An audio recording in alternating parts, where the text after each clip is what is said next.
What is going on, people? It's Matt from Liquid Loans, and in this video I'm joined by CC, the CEO of Liquid Loans, for some updates straight from the Liquid Loans HQ. So with no further ado, let's go. Hey Christian, great to see you. Yeah, good to see you, Matt. Thanks for having me on. Yeah, thanks for coming on the channel. The end of the month is approaching fast, and if I'm not mistaken, that means something quite significant. Yeah, look, obviously we've been doing a fair bit of work with the SAC balances, and I think what I'd urge people to be doing, if they haven't done it already, is to check the SAC balances. Go to the SAC balance website, make sure that you put in your own wallet address, check the balances, check the transactions, make sure that you're happy with what's showing.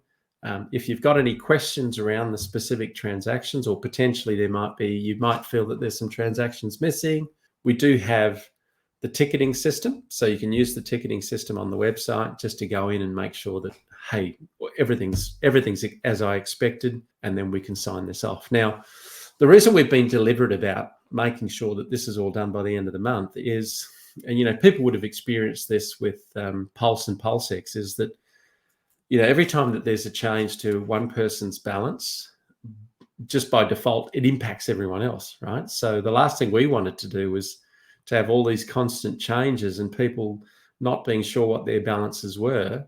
So the best outcome was, well, let's make sure that we get all of that information. And interestingly, whilst we've had some feedback, the majority has been quite straightforward. It's either, unfortunately, some people have thought that they sacrificed when they actually didn't, or they've interpreted the referral stuff incorrectly, and it's not flowed through for them.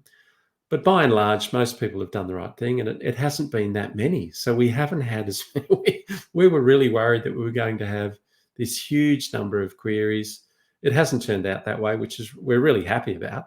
But it also means that potentially, and what we're all sort of, a lot of people like to leave things to the last minute. Don't leave it to the bloody last minute, because come the end of the month, that's it. We're not going to be entering any further correspondence around SAC balances.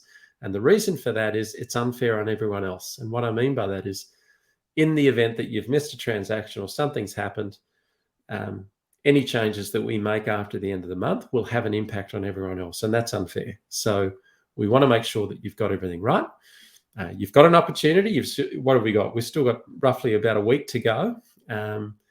Once that's done, we're closing the books, folks. So if you haven't done the work and you haven't tested and haven't checked everything, there will be no further recourse. And the reason for that is, as I've explained, once we've locked these things in, there'll be no further changes because it impacts on everyone else.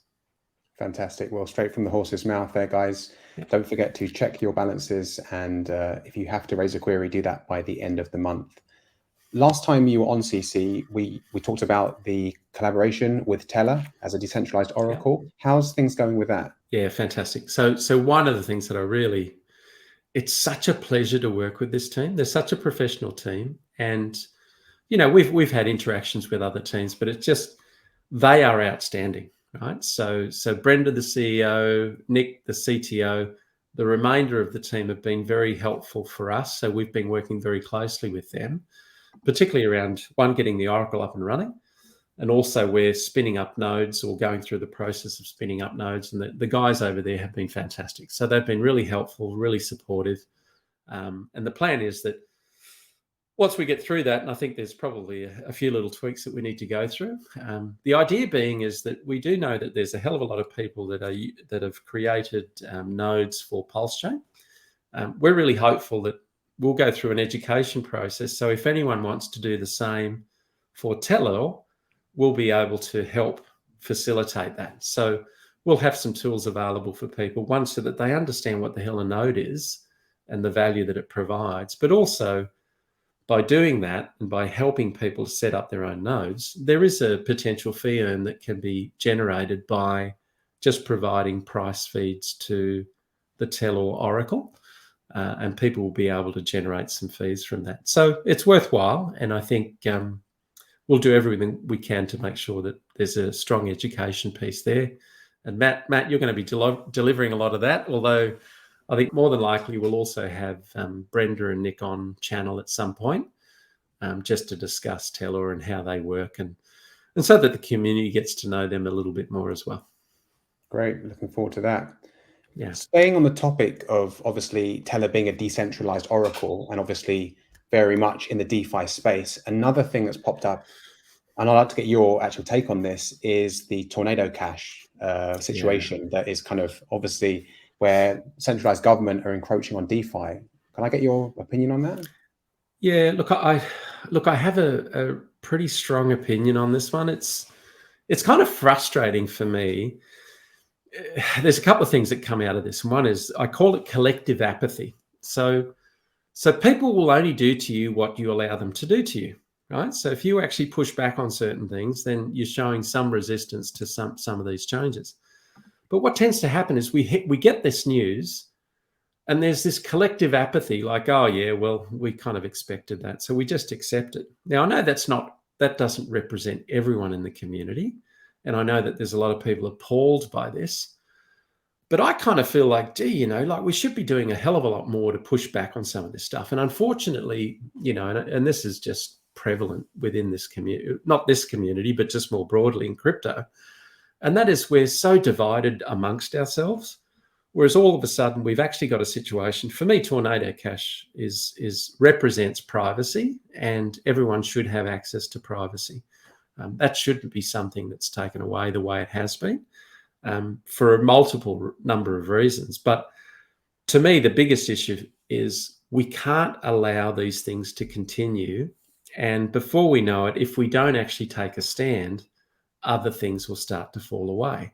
So there'll be further encroaching into cryptocurrencies, and particularly DeFi, where I can see the day that if we allow these sort of things to continue, there'll be a number of things that will start to impact DeFi more broadly. And I get this sense that unless we take a stand, it'll just continue. Now, how do you take a stand? Well, my view is I've been a long-time supporter of, there's a lobby group called the Chamber of Digital Commerce, and I think the work they do is very solid. There's a lady by the name of Perianne Boring. She does a really good job in just lobbying government on behalf of crypto. And I think we need those advocacy groups for the industry. So how do we support them? Well, I think there's obviously financial support, but we should be doing a lot more in a collective sense. So if you have an opportunity look up some of the other lobby groups. So it doesn't have to be just Chamber of Digital Commerce, but my suggestion would be, let's band together and actually really come together as a group rather than this divided community. And when I say that, I don't necessarily mean the Hex or the Pulse community, although sometimes you'd think we're divided. The reality is it's too easy to throw people under the bus when in reality, we all have the same goal in mind. Some of the journeys are a little bit different. And unfortunately, the whole sector there's a lot of scams and it's rampant with that sort of thing. But ultimately, we need to come together for some of these issues.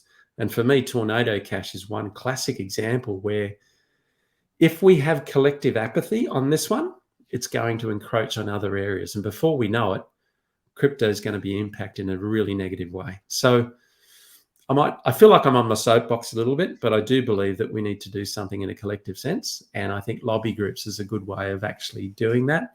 And look, Perianne's a real advocate for crypto, and I'd urge anyone that's interested in supporting that group. It's, again, Chamber of Digital Commerce. Look them up. I think they do some good work, and it would be really good for us as a community to support the work they're doing, because ultimately we'll be impacted by that. Yeah, 100%. Let's switch lanes a little bit and take it to a positive note, because I know that a lot of progress has been happening behind the scenes with the Liquid Loans dev team. Is that right?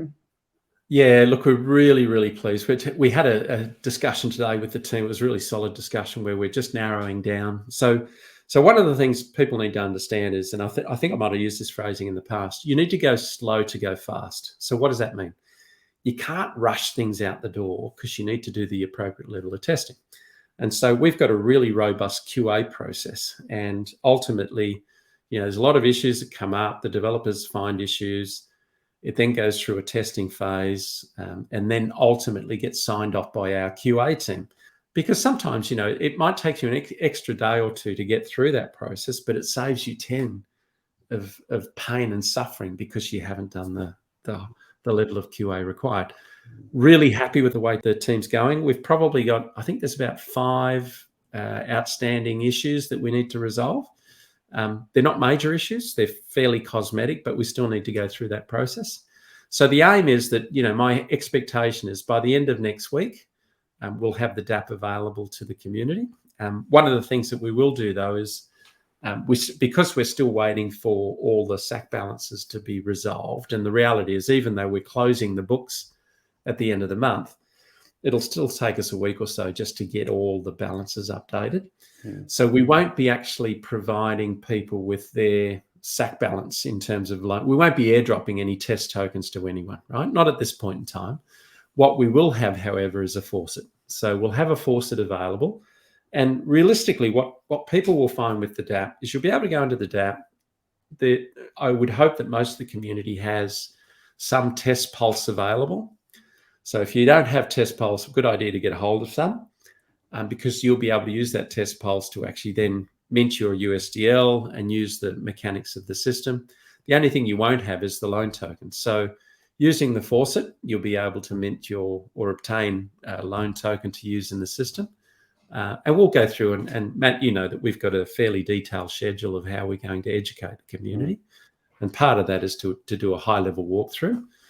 Obviously, we want the community to just play with it and come back to us. And again, this is where the ticketing system is going to be quite helpful, because once we do that, we do want feedback. And not everyone is able to provide feedback in other methods and may want to do that in an anonymous way. So the ticketing system will give them that opportunity. So if there's any enhancement requests or any queries around certain transactions that within the DAPP, the ticketing system will help people and help us to obtain that sort of anonymous feedback on the way it's working. Awesome. Exciting times ahead. Listen, Cece, thank you so much for your time coming on and giving us a quick update. It looks like we've got a lot to be looking forward to in the very near future. Sorry about my Tornado Cash rant, but I just find that it's such I'll say one last thing. It's such a perverse situation where poor old Tornado Cash, that, 20% potentially was laundered money, which represents roughly about 1.5 billion.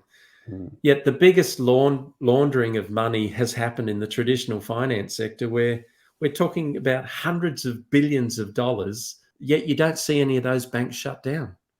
So it's like, it just doesn't seem right. But anyway, we'll see how that pans out. Anyway, thanks again for your time, CC, and I'm looking forward to you coming back on the channel soon. Thanks, Matt. Thanks for having me. Thanks a lot. So I hope you enjoyed the update video with CC. If you like content like this, do hit that subscribe button and that bell icon so you're notified every time we drop new videos on the channel. Thanks for watching, and I will see you on the next one.